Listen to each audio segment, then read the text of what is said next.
स्वस्थ भारत के आज के अंक में आप सभी का बहुत बहुत स्वागत है। नमस्कार। हम अपने कार्यक्रम के माध्यम से हमेशा ये कोशिश करते हैं कि तमाम तरह की जो स्वास्थ्य संबंधी परेशानियां हैं उनके बारे में आप सबको हम बताते रहें ताकि उन समस्याओं से आप बिल्कुल दूर रहें।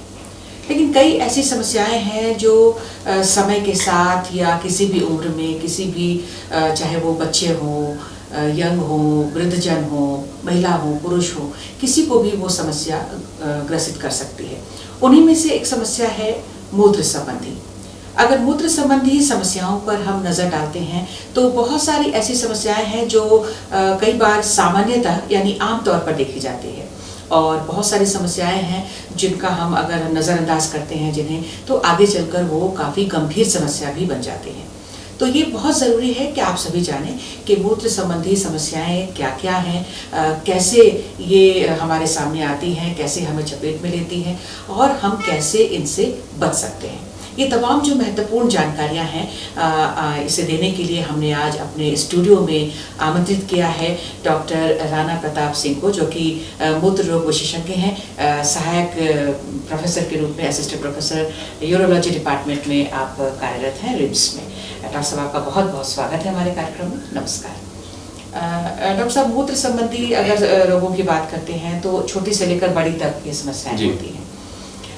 अगर हम इन दिनों की बात करें, विशेष करके हमने आज का ये कार्यक्रम लोगों के लिए रखा है क्योंकि इस सप्ताह में इधर कुछ दिनों से हम मूत्र संबंधी कुछ वीक बना रहे हैं जी, जिसके तहत हम लोगों को ये जानकारी दे रहे हैं कि कैसे इन समस्याओं से हम निजात पा सकते हैं। तो सबसे पहले हम चाहेंगे कि ये जो वीक हम मना रहे हैं ये कौन सा वीक है और इसमें क्या कुछ हो रहा है। देखिए, आज का हमारा कार्यक्रम काफ़ी महत्वपूर्ण है क्योंकि इसमें जो हम सबसे सामान्य जो समस्याएं हैं मूत्र संबंधी, जिससे बहुत सारे लोग जो हैं अफेक्टेड होते हैं, उनको हम लोग डिस्कस करने जा रहे हैं।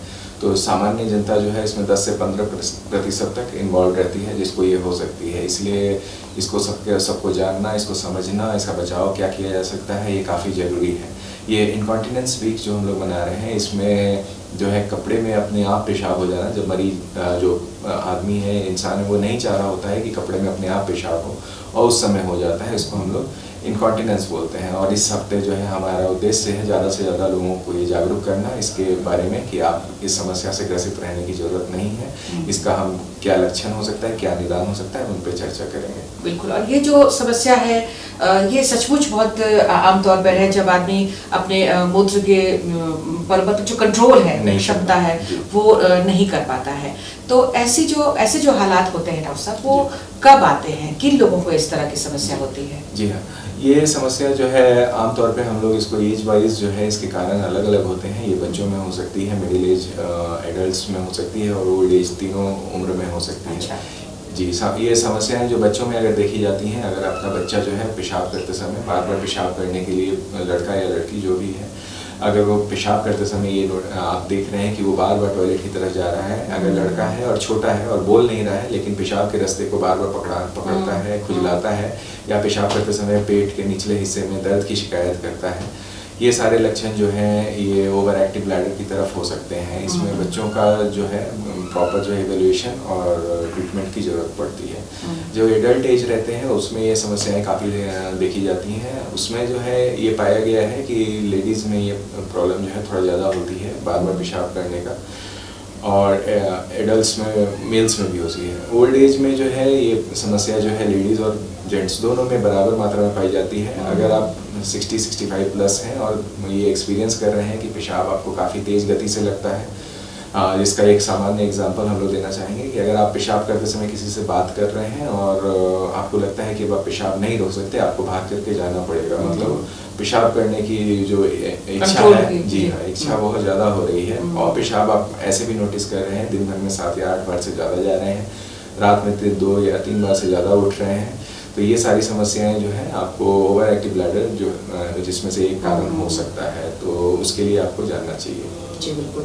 तो ये तो बात हो गई कि किन्हीं में भी किसी भी उम्र में ये जो समस्या है वो हो जाती है।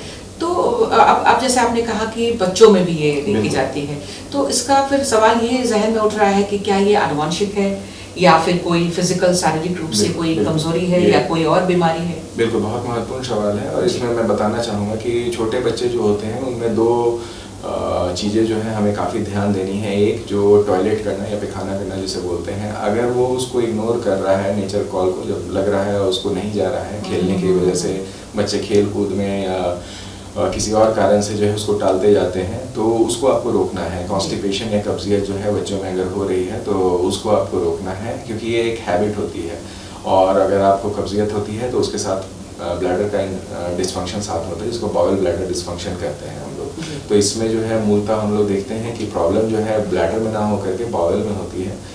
जो कब्ज की जो समस्या होती है, बच्चे 4 दिन 5 दिन तक टॉयलेट जा ही नहीं रहे हैं, तो उसकी वजह से पेशाब बार बार उनको लगते रहता है। तो इसमें हम लोग प्राइमरली जो है बच्चों के माँ बाप को सिखाते हैं कैसे उनको टॉयलेट ट्रेनिंग देनी है। दूसरा है लेजी ब्लैडर या शाई ब्लैडर जिसको हम लोग बोलते हैं। ये दो अलग अलग चीज़ें हैं। लेजी ब्लैडर में क्या होता है कि जो बच्चे होते हैं वो खेल कूद की वजह से अपना टॉयलेट रोकते रह जाते हैं, इग्नोर करते रहते हैं। और बच्चियाँ जो होती हैं वो अगर स्कूल वगैरह जा रही हैं या बस में काफ़ी देर रह रही हैं तो या कोचिंग वगैरह जा रही हैं तो टॉयलेट कि उनको सुविधा ही नहीं मिल पाती है, तो वो काफ़ी देर तक टॉयलेट रोकने के लिए आदी हो जाती हैं। इस तरह के में क्या होता है कि जो नॉर्मल जो कॉल रहता है पेशाब करने का वो कम होने लगता है।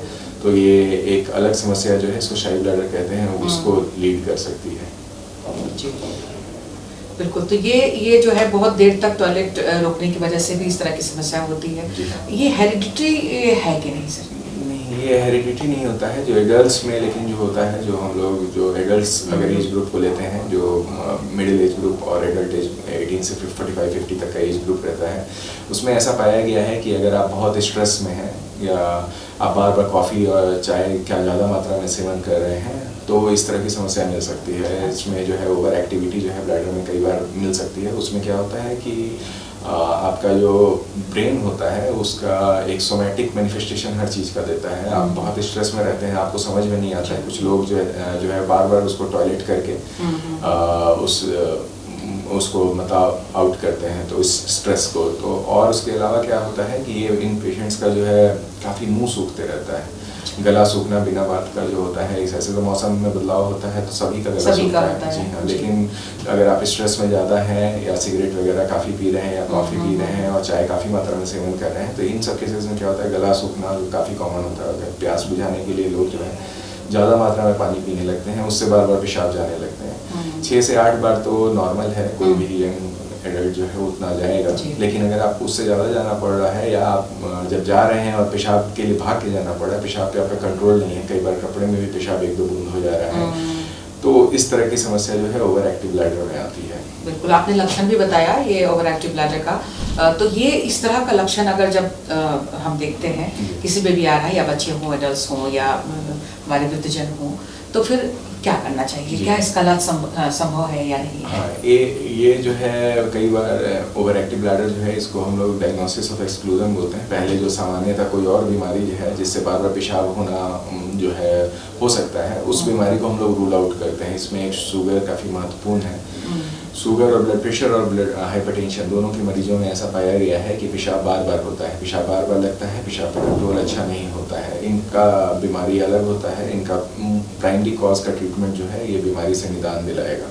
लेकिन अगर आप देख रहे हैं कि पेशेंट आपका मिडिल एज का है, 18-50 एज है और किसी और बीमारी खास करके यूरिनरी ट्रैक्ट इन्फेक्शन उससे ग्रसित नहीं है, तो आप ओवर एक्टिव ब्लैडर की डायग्नोसिस कर सकते हैं। ओवर एक्टिव ब्लैडर जो है अगर आपको मिल रहा है तो इसमें जो है हम लोग मूलतः 2-3 तरह से इलाज समझाते हैं। पहला जो इलाज है जो सामान्यतः ज़्यादातर लोगों में काम कर जाता है वो लाइफ स्टाइल मॉडिफिकेशन कहलाता है। लाइफ स्टाइल मॉडिफिकेशन में जो है हम मरीज को बताते हैं कि पानी कितना पीना है, कब पीना है, और चाय और कॉफ़ी और तंबाकू ये सारे की मात्रा को कम करके रखना है। उसके अलावा हम कुछ फिजियोलॉजिकल एक्सरसाइजेज वगैरह सिखाते हैं जिसमें कीगल्स एक्सरसाइज भी एक महत्वपूर्ण कंपोनेंट होता है। ये सारा कुछ सिखाते हैं। इससे ज़्यादातर मरीज जो है आपका कंट्रोल कर पाते हैं। कुछ मरीज जो है इसे कंट्रोल नहीं कर पाते हैं, उनको हम लोग प्राइमरी मेडिकेशंस जो हैं इस बीमारी के उनके ऊपर ले जाते हैं। ये फील्ड जो है काफ़ी तेज़ी से एक्सपैंड कर रहा है। इसमें मेडिसिन्स जो हैं अभी पहले जो थी अभी जो हैं और अभी जो मिलेगी आने वाली हैं, इसमें काफ़ी ज़्यादा डेवलपमेंट हो रहा है। अच्छा। हाँ, अभी कई कई न्यू मॉलिक्यूल्स भी आ गए हैं इसमें, और जो कि जिनका साइड इफ़ेक्ट्स काफ़ी कम है। तो 90-95% मरीजों को ये दोनों से ही निजात मिल जाता है। अगर इससे नहीं मिल पाता है, हम लोग फिर उनके लिए कुछ रिजर्व सर्जरीज वगैरह होती हैं जो की जा सकती हैं, लेकिन वो काफ़ी रिजर्व सर्जरीज हैं, वो यूजुअली ज़रूरत नहीं पड़ता है हर बार। मतलब कहने का मतलब है कि अगर हम समय रहते, मतलब जल्द से जल्द लक्षणों को पहचाने और समय रहते अगर हम चिकित्सक के पास जाते हैं और इन समस्याओं का इलाज शुरू कर देते हैं तो इलाज संभव हो पाता है। और जी, इसमें एक महत्वपूर्ण बात है शर्म जो सीन जो इन्वॉल्व रहता है, उससे लेडीज़ जो है उनको लगता है कि हम ये बीमारी हमारा ठीक नहीं होगा या ठीक नहीं कर पाएंगे। तो मैं यही कहना चाहता हूँ, इसमें शर्म जैसा कुछ भी नहीं है। आप अपने नज़दीकी फिजिशियंस की राय लें, कोई दिक्कत रहता है तो और हायर जगह पे जाके यूरोलॉजिस्ट से भी मिलें, और इसमें ज़्यादातर चीज़ें जो है आपकी ठीक की जा सकती हैं। वृद्धावस्था में हम लोग जो अभी जो हाल फिलहाल में स्टडीज़ की गई हैं, इसमें पाया गया है कि लाखों लोगों पर इनफैक्ट ये स्टडीज़ हुई हैं, हमारे यहाँ नहीं यूरोप में हुई हैं। उसमें पाया गया है कि 13-15% लोग जो हैं वृद्धावस्था में आफ्टर 60, ये काफ़ी कॉमनली मिलता है, और मेल और फीमेल दोनों में बराबर मात्रा में मिलता है। अभी तक हमने देखा कि फीमेल्स में ज़्यादा हो रहा था, अब जो ओल्ड एज जो रहता है, जी हाँ, दोनों में बराबर मिलता है, 15% तक मिलता है। तो ये एक नया आयाम है जो पहले सोचा जाता था कि लेडीज़ में 50 के बाद कम होने लगता है, लेकिन अभी जो स्टडीज़ है उसमें काफ़ी कॉमन है। वृद्धावस्था में प्रोस्टेट के लक्षण के साथ इसके लक्षण जो है मेल्स में काफ़ी मैच करते हैं, और जो रात में पेशाब के लिए आप उठना पड़ता है वो सबसे ज़्यादा ट्रबलसम होता है, क्योंकि मरीज की नींद उसमें पूरी नहीं हो पाती। उसमें जो सबसे महत्वपूर्ण होता है वृद्धावस्था में वो ये है कि शारीरिक चेंजेस जो हैं, आपके शरीर जो है सेकेंड स्टेज जी हाँ लाइफ का जा रहा होता है, तो उसमें कुछ बदलाव होते हैं जिसकी वजह से जो है आपका पेशाब के थैले पे भी और पेशाब की मात्रा पे भी असर पड़ता है। तो हम लोग उन मरीजों को अलग से इवेलुएट करते हैं, देखते हैं कि किस वजह से इनको बार बार पेशाब जाना पड़ रहा है। सपोज़ कीजिए कि आपको भी ओवर एक्टिव ब्लैडर ही की वजह से जाना पड़ रहा है, तो ये काफ़ी ट्रीटेबल है, काफ़ी आराम से इससे आराम मिल सकता है। अगर नहीं तो फिर उसके अलग से मेडिकेशंस वगैरह अवेलेबल हैं। बिल्कुल, मतलब समय रहते अगर हम इलाज करेंगे तो बहुत सारे जो समस्याएं हैं वो हम इसे दूर कर सकते हैं। और आपने बहुत अच्छी बात कही महिलाओं के लिए, लड़कियों के लिए, कि इसमें बिल्कुल झिझक या शर्म जैसी बात नहीं होनी चाहिए। ये एक जैसे और समस्याएं होती हैं शारीरिक, उसी तरह से ये भी समस्या है, और आपको आगे आना होगा, बोलना होगा, नहीं तो फिर आगे चलकर अगर हम इस पर काम नहीं करेंगे तो आगे चलकर ये खतरनाक रूप भी ले सकता है। तो ये तो जो ओवर एक्टिव जो ब्लैडर के बारे में आपने बताया, इसके बाद और कुछ समस्याएं ऐसी होती होंगी जो सामान्य रूप से देखी जाती हैं। यूरिनरी ट्रैक्ट इन्फेक्शन है जिसमें आज हम लोग जानकारी यही सबसे ज़रूरी इसलिए है क्योंकि कई बार जो है हमने देखा है कि यूरिनरी ट्रैक्ट इन्फेक्शन का समुचित इलाज उपचार नहीं हो पा रहा है। जैसे हमने अभी 3 एज ग्रुप के हिसाब से डिवाइड करके बात किया, तो वैसे ही यूरिनरी ट्रैक्ट इन्फेक्शन भी बच्चों में हो सकता है, एडल्ट्स में हो सकता है और फिर ओल्ड एज में हो सकता है। और तीनों बार जो है कारण अलग होता है। इटियोलॉजी और कंकॉमिटेंट पैथोलॉजी जिसको हम लोग बोलते हैं, जो उसके साथ में और पैथोलॉजी होती है, उसकी जानकारी होनी हमें ज़रूरी है। अभी जो यूरिनरी ट्रैक्ट इन्फेक्शन है उसमें सबसे बड़ी समस्या ये आ रही है कि लोग जो है खुद से टेस्ट करा करके और खुद से ही कुछ दवा वगैरह का इलाज लोकल केमिस्ट वगैरह से पूछ के स्टार्ट कर दे रहे हैं। तो उसमें समस्या ये होती है कि आप एक तो पूरा इलाज नहीं करा पाते हैं, बीमारी कुछ बची ही रह जाती है। दूसरा इवेल्युएशन नहीं कराते हैं आप, कई बार इवेल्युएशन की ज़रूरत होती है, आपको पता ही नहीं है कि अभी हमको जांच कराना है या नहीं कराना है। और तीसरा आप रेजिस्टेंस क्रिएट कर रहे हैं सोसाइटी में, कि आप 2 दिन दवा खा के अगर छोड़ देंगे, अगर पूरा डोज आप नहीं कंप्लीट कर रहे हैं, तो बैक्टीरिया जो है और मजबूत होकर के दोबारा से आपको इन्फेक्ट करता है। तो यूरिनरी ट्रैक्ट इन्फेक्शन एक काफ़ी सामान्य बीमारी है, पर इसमें भी आपको इसका कोर्स पूरा करना होगा, उसका इलाज समुचित कराना होगा ताकि ये बार बार आपको नहीं हो। जब क्रोनिक यूटीआई में ये कन्वर्ट हो जा रहा है, बहुत ज़्यादा लोगों में आजकल देखने को मिल रहा है कि जो एक बार बीमारी हो रही है वो साल में 2 बार 3 बार, और पर्टिकुलरली यंग लेडीज़ में, उन लोग में काफ़ी ज़्यादा ये कॉमनली मिल रहा है। तो आपको अगर सपोज़ कीजिए कि पेशाब करने में जलन हो रहा है, पेशाब बार बार हो रहा है, पेशाब के रास्ते पेशाब के साथ 1-2 बूंद खून वगैरह भी आ जा रहा है, या कभी कभी इसमें तेज बुखार और पेट दर्द की भी शिकायत मिलती है, आप इसको इग्नोर नहीं कीजिए। ये कॉमन यूटीआई से लेकर के काफ़ी सीवियर यूटीआई तक हो सकता है, तो उसको आपको जांच कराने की ज़रूरत होती है। बिल्कुल, मतलब प्रारंभिक लक्षण ही जो है ये सब दिखाई देने लगते हैं जो आपने बताया अभी। तो इन लक्षणों पर ध्यान देना बहुत ज़रूरी है। ये जो संक्रमण है ये पुरुषों में भी हो सकता है, बच्चों में भी हो सकता है। एज के हिसाब से फिर हम लोग देखते हैं 5 साल के नीचे जो है बच्चों में ये इन्फेक्शन नहीं होना चाहिए। अगर हो रहा है तो किसी न किसी पैथोलॉजी की वजह से होता है, जिसका कि आपको अपने डॉक्टर से पीडियाट्रिशियन या पीडियाट्रिक सर्जन किसी से मिल करके आपको उनको दिखाना चाहिए और राय लेना चाहिए या यूरोलॉजिस्ट को दिखाना चाहिए। 5 से 15 साल में ये ज़्यादातर लेडीज़ बच्चियों में ही होता है। 15 साल के बाद फिर से ये मेल से फीमेल में, लेकिन फीमेल में फिर ज़्यादा होता है। जी हाँ, फिर ओल्ड एज में फिर दोनों में मेल और फीमेल में बराबर होता है। लेडीज़ की शारीरिक बनावट और मूत्र मार्ग पैखाने के मार्ग से नज़दीक होना, ये दोनों उनमें प्रीडिस्पोज करता है इन्फेक्शंस के लिए। जेंट्स में अगर ये बीमारी बार बार हो रही है तो उसमें कुछ ना कुछ कंकॉमिटेंट पैथोलॉजी जो है रहती है। अगर 1-2 बार होने पे ठीक हो जा रहा है तब तो कोई बात नहीं, लेकिन अगर आपको बार बार ये बीमारी हो रही है तो कुछ रेजिस्टेंट यूटीआई होती है या कुछ कॉम्प्लिकेटेड यूटीआईज होती हैं, उसकी जांच आपको करानी जरूरी है। उसके लिए आप किसी यूरोलॉजिस्ट या फिजिशियन से राय लें। तो इसमें ये जो संक्रमण होते हैं डॉक्टर साहब इस तरह के, तो इसमें मूलतः क्या कारण होते हैं? मतलब गंदी जगह पर हम मूत्र त्याग के लिए जाते हैं, या फिर पानी का इंटेक जो है वो कम होता है, या फिर और क्या क्या कारण हो सकते हैं ताकि लोग इस तरह के संक्रमण से बचें? बिल्कुल। इसमें जो इम्पोर्टेंट होता है वो ये है कि देखिए शारीरिक बनावट का इसमें बहुत मेजर रोल रहता है। हमारी इम्यूनिटी जो है, जैसे बाकी चीज़ों के लिए हमारी इम्यूनिटी है गट की, ब्लैडर की, बावल की, तो वैसे ही पेशाब के रास्ते की भी इम्यूनिटी होती है, तो वो कई बार जो है कमज़ोर पड़ जाती है और उसका शारीरिक बनावट और या मानसिक हो सकता है उसके कारण जो है बार बार फ्रिक्वेंट यूटीआई होना। लेडीज़ में जो है उनमें वही फिर पेशाब जो है समय मिलने पे नहीं कर पाना या बार बार करना एक कारण हो सकता है। तो उसमें आपको अगर ऐसा लगता है कि आप कहीं बाहर ट्रेवलिंग के लिए जा रहे हैं तो आप काइंडली जो है अवॉइड करके जाएं, और अगर कहीं भी अगर साफ़ सुथरी जगह मिलती है तो एक बार अवॉइडिंग जरूरी है। पेशाब बहुत देर तक रोक करके रखना इसका सोल्यूशन नहीं है। कई बार अल्ट्रासाउंड में और भी कंकमिटेंट छोटे छोटे पत्थर वगैरह जो आते हैं, जिसके लिए मरीज जो है काफ़ी परेशान रहते हैं, वो उस वजह से भी आते हैं। बिल्कुल, मतलब कि सबसे ज़्यादा ज़रूरी है कि जो अगर मूत्र त्यागने जैसा लग रहा है तो उसको रोकना नहीं है।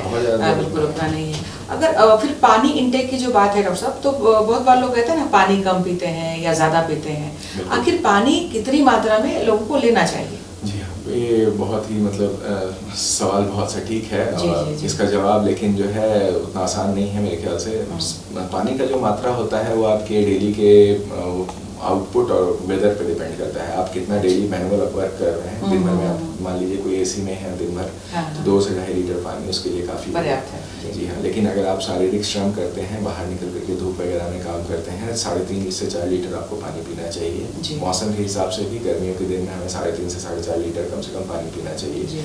खास करके लेकिन स्टोन के जो मरीज रहते हैं उनके लिए एक एडवाइस ये हम लोग का रहता है कि अगर यूरिक एसिड स्टोन से आप सफ़र कर रहे हैं या पहले आपको स्टोन की कोई सर्जरी हो चुकी है या अभी छोटे मोटे स्टोन हो रखे हैं, ऐसे केसेस में जो है हम लोग 3.5 लीटर से ऊपर डेली का यूरिन आउटपुट रखने के लिए बोलते हैं। मीन्स कि आपको 4.5-5 लीटर के आसपास पानी पीना पड़ेगा वैसे केसेस में। और अगर नहीं है तो आपको इतना ज़्यादा पानी पीने का जरूरत नहीं है, 2 से 2.5 लीटर पानी आपके लिए काफी है। मतलब इतना नहीं है कि बहुत पानी पीना चाहिए तो दिन भर हम पानी ही पीते रहें। वाटर टॉक्सिसिटी होती है। जी जी जी, मतलब किसी भी चीज़ की अधिकता जो है वो हमारे लिए अच्छा नहीं है। तो पानी के संबंध में भी ऐसी ही बात है। बिल्कुल आपने सही कहा है कि जिस तरह का हमारा कार्य है, हम कितना पसीना बहाते हैं और उसी मात्रा में हमें पानी लेने की ज़रूरत पड़ती है। और ये जो संक्रमण की बात कर रहे हैं, अब स्टोन्स की भी चर्चा आपने की है सर, स्टोन्स के बारे में भी हम जानेंगे। लेकिन ये जो संक्रमण है इसके लिए एक और हम आपसे बात या लोगों को बताना चाहेंगे कि कई बार हम साफ सफाई का ध्यान नहीं रखते हैं, कपड़े भी हम थोड़ा गंदे पहनते हैं, अंदरूनी जो कपड़े हैं हमारे, क्या ये सब भी कारण होते हैं संक्रमण? बिल्कुल लेडीज़ में तो खास करके जो हमारा इन्फेक्शन का जो सबसे इम्पॉर्टेंट वो रहता है कि ब्लैडर में यूरिन स्टोर होता है और एक्सटीरियर से सिर्फ सेपरेट करने के लिए लेडीज़ में 4 से 5 सेंटीमीटर का यूरेथ्रा ही रहता है। और अगर आप साफ़ सफाई वाली जगह पे नहीं हैं या आप किसी भी तरह से शारीरिक साफ सफाई नहीं रख पा रहे हैं, सपोज कीजिए कोई लेडीज़ हैं जो गाँव में हैं और उनके पास नहाने वगैरह के लिए कोई प्राइवेट स्पेस नहीं है, वैसे केसेस में हम लोग खास करके देखते हैं कि उनको बार बार यूरिनरी ट्रैक्ट इन्फेक्शन होता है। तो उसमें जो है आपको खास करके ये ध्यान देना है कि साफ़ सफाई जो है प्राइवेट पार्ट्स का भी आपको करना है। बिल्कुल।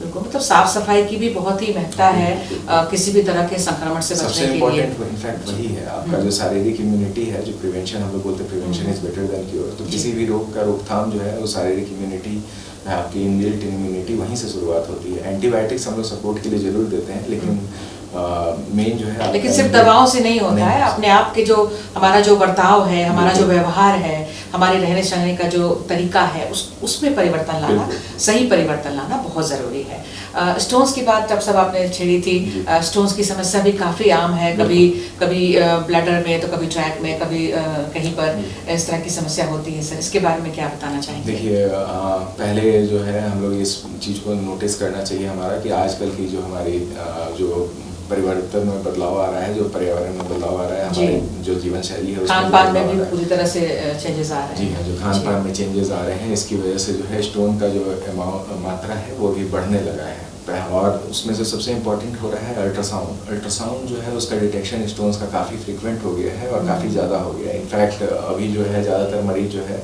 बीमारी से ग्रसित नहीं होते हैं या लक्षणों से नहीं होते हैं, वो अल्ट्रासाउंड में स्टोन आने की वजह से कंसल्टेशन के लिए आते हैं। तो उसमें मैं यही कहूँगा कि बहुत ज़्यादा घबराने की ज़रूरत नहीं है। आपको कुछ बेसिक टेस्ट कराने पड़ेंगे। अगर आपके बायलेटरल दोनों साइड स्टोन हो रहे हैं किडनी में, अगर यही स्टोन किडनी से लेकिन नीचे उतर जाते हैं यूरेटर में और किसी कारणों से आके अटक जाते हैं, तो आपको फिर वो तकलीफ देते हैं। लेकिन अगर किडनी में है तो उनको प्राइमरी रोकथाम जो वहीं पे उनका साइज़ ना बढ़े, इसके लिए आप दवा वगैरह कुछ दिन सेवन कर सकते हैं, खान पान का बदलाव और कुछ जो लाइफ स्टाइल मॉडिफिकेशन हम लोग सजेस्ट करते हैं उससे, जैसे वेट कम करना, उसमें ब्लड प्रेशर और डायबिटीज़ का दवा खाना, ये सारा जो चीज़ें हैं ये आपको जो है स्टोन का साइज़ बढ़ने से रोक सकता है।